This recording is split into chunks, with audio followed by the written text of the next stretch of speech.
I watched Channel 4 News last night, and I got to 40 minutes in, and I thought, are they going to mention the fact that Keir Starmer is under the cosh here? That, you know, Lord Alli and the revelations coming out of the penthouse, the £18 million penthouse are getting worse. That, you know, the Labour Party's, you know, sort of folding in on itself. It's just a rich guy, and I actually make no criticism of him. It seems he's played his hand quite well, spraying money and favours around the very top of this government. And people hate that stuff. And they also recall that the last bunch that were the recipients of this kind of largesse were the Tories, and they were the ones partying in Downing Street and so on. And guess who was on their high horse criticising it all? It was this lot. The political elite often behave as if the rules don't apply to them, as though they're untouchable. But this week, that image started to break. Keir Starmer is now at the center of a growing scandal after comedian Jim Davidson made shocking claims during a private comedy show in Westminster. Davidson alleged that CCTV footage from Lord Alli's office shows Starmer in a compromising situation. The rumor is so serious that, according to reports, Starmer's wife, Victoria, contacted divorce lawyers and left their home in tears. Some sources even say she was shown the footage at a charity event, and since then, she hasn't appeared in public. Downing Street has officially dismissed the story as nonsense. Still, behind the scenes, concern is rising. Starmer's team has begun sending out cease and desist letters, threatening legal action, and pushing tech companies to erase any trace of the story online. It looks like the Labour leader is using his position to shut down the conversation and pressure anyone who dares to spread it. You went from being, one of the most beloved TV comedians. How did it feel as the sort of cancel culture rose and the news stopped? How were you perceived differently by the media, I suppose? Well, it didn't bother me that much because I thought it was their problem. I thought it was them that were, they're wrong, they're mad. Okay, I didn't. After seeing the alleged footage, Jim Davidson said it was physically sickening.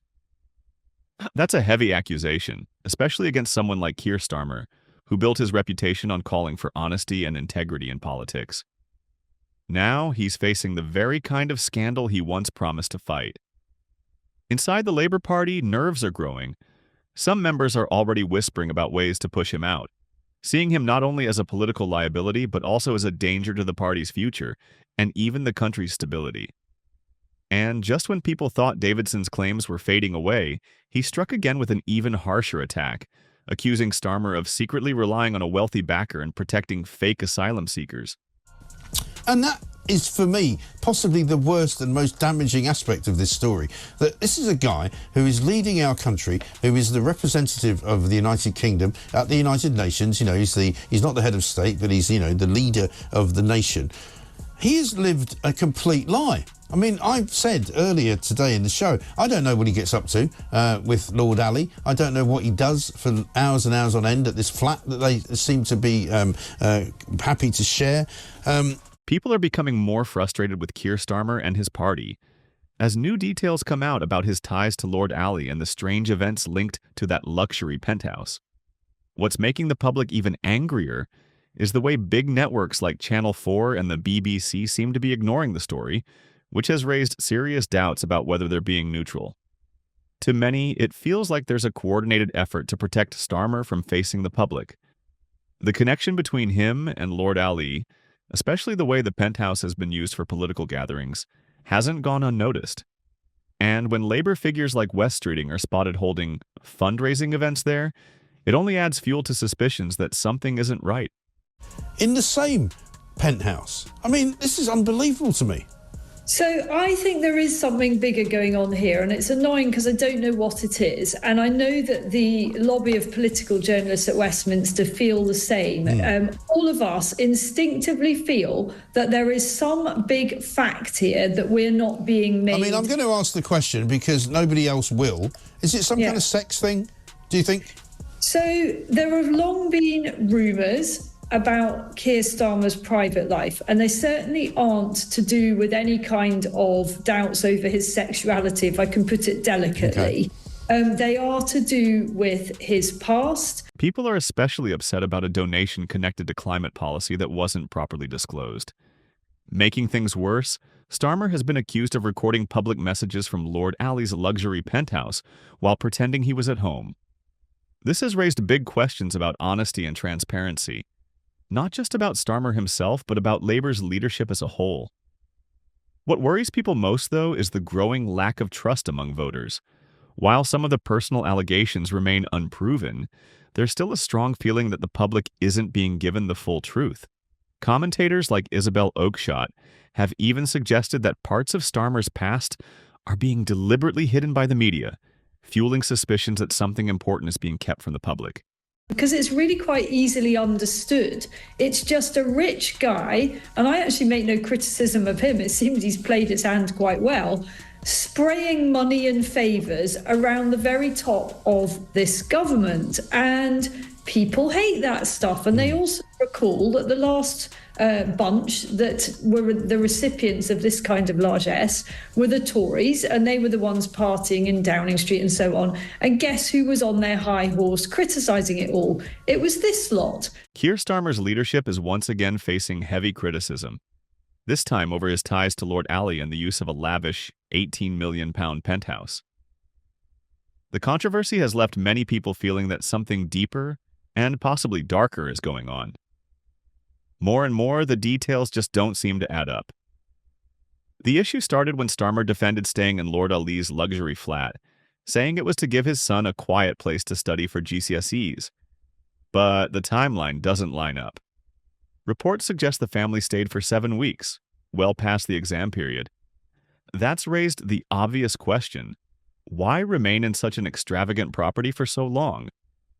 It also appears Starmer's son may not have been the only one benefiting. Rumors suggest other family members stayed there too, leaving people to wonder whether it was truly necessary, especially when other options for a quiet study space surely existed. Starmer has said the £450 a night accommodation was properly declared, but critics argue that doesn't reflect the true value of the penthouse. This has fueled accusations of hypocrisy. Labour often criticizes privilege and special treatment, yet here their leader seems to be enjoying exactly that. For many voters, it feels like a double standard, and it's damaging trust. The longer the story drags on, the worse it looks. People are left questioning whether this was just a personal favor or if something bigger is being hidden. What began as a story about a luxury stay has now grown into a debate about honesty, fairness, and integrity. At its core, it's no longer just about a penthouse. It's about whether Labour's leadership truly practices what it preaches. And for many, doubt is starting to creep in. If they can't be transparent about this, what else might they be hiding? Should Keir Starmer and his wife pay for their own clothes? Victoria Starmer has been wearing high-end clothes given to her by a Labour donor. Lord Alli recently gifted her more than £5,000 worth of clothing. He's also given the PM items worth almost £19,000. Starmer did declare his gifts to Parliament, but not his wife's. The gifts have now been registered after the Prime Minister sought advice. And the Parliamentary Standards Commissioner has rejected calls from the Tories for an investigation. Keir Starmer and his wife, Victoria, are facing growing questions over luxury gifts, expensive perks, and what critics say looks like secrecy and possible cover-ups. Recent disclosures revealed that Labour donor Lord Alli gave Victoria more than £5,000 worth of designer clothes, while Starmer himself accepted almost £19,000 in high-end items. On paper, these gifts were declared to Parliament. But behind the scenes, concerns are rising. Starmer has argued that the clothes helped him and his wife look presentable in public. Yet many ask why a man on a taxpayer-funded salary and a wife with her own career needs luxury donations at all. For a politician who brands himself as a champion of working people, the optics are awkward. The controversy goes beyond clothing. Reports show the Starmer family stayed at Lord Alli's £18 million penthouse for weeks, long after their son's GCSE exams were finished. The supposed reason for using the flat. No clear explanation has been given about why they stayed so long, who else was there, or who covered the costs.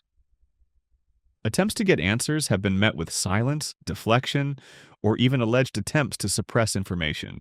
According to Westminster insiders, CCTV footage linked to the penthouse stay, said to show Starmer and Lord Alli in private areas, was seized by authorities under Downing Street's orders.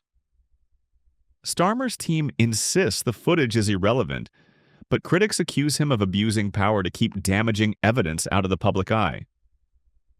Journalists who tried to follow the story claim they've been pressured, some losing press access or being warned off by people linked to senior figures. Adding fuel to the fire, there are now rumors of leaked video clips showing late-night meetings, unexpected visitors, and questionable activity inside Lord Alli's penthouse during the Starmer stay. While Starmer's allies dismiss this as gossip, even Labour MPs admit it's turning into a slow-burning credibility crisis that could erupt at any moment. What began with designer clothes has grown into something much bigger. Questions about influence, privilege, and transparency. Why did all the expensive gifts come from the same donor? Was the penthouse just generosity, or was it about buying influence? And why weren't Victoria's gifts disclosed until after media pressure? Starmer once presented himself as a straight-talking, disciplined leader. But now, critics say he risks looking like just another privileged figure entangled in the backroom, deals his party claims to oppose. As more stories emerge, the public mood is shifting. The big question is no longer just about luxury perks. It's about trust. Who is Keir Starmer really working for, and why do the scandals keep piling up? Don't go near anything. Don't take anything for free, just in case. I mean, it's also, this is like is this the only billionaire that supports Labour? I think it's a bit sad that he seems to, this Ali. Yeah, he's buying them clothes, he's like, buying them food. They've got no one else to go, because they said, was it, what's his first name? Is his first name Ali? Yeah, no, his surname's Ali. Lord Alli. Lord Sorry, is his I first was name. looking for it was Lord, yes. Lord Alli. Yes. They were like, well, is it Lord Alli's fight? He's like, yeah, of course it is. So he's the only donor at this point. It seems so. They would all starve without him. Lord Yeah. Ali must be sat there and his phone rings. He's like, oh, Starmer again. He's just going to give him the bank details and let him get on with it. Let's talk about appearances, because they matter. Keir Starmer, leader of a party that says it stands for working people, has been accepting luxury clothes, accommodation, and other perks from one very wealthy donor, Lord Alli. Online, people didn't hold back. Social media was filled with jokes, with many calling Ali Starmer's sugar daddy, a nickname that quickly spread. Whether these gifts were just friendly gestures or something more calculated, the public is skeptical, and it's easy to see why. When a politician repeatedly accepts expensive perks, it naturally raises suspicions. This isn't just a thank you bottle of wine, it's a lifestyle being funded. For someone who claims to represent ordinary people, it looks out of touch. And the bigger problem is trust. Each new detail only makes things look worse, and Starmer's explanations haven't eased concerns. Instead, the story keeps growing and public confidence keeps shrinking. People are tired. Tired of double standards, tired of politicians saying one thing in public while living by another set of rules in private. Whether Starmer can survive this scandal is still uncertain, but one thing is clear. The public isn't buying the polished lines anymore. What do you think? Share your thoughts in the comments, and if you found this video useful, hit like and subscribe for more stories like this. Thanks for watching, and we'll see you next time.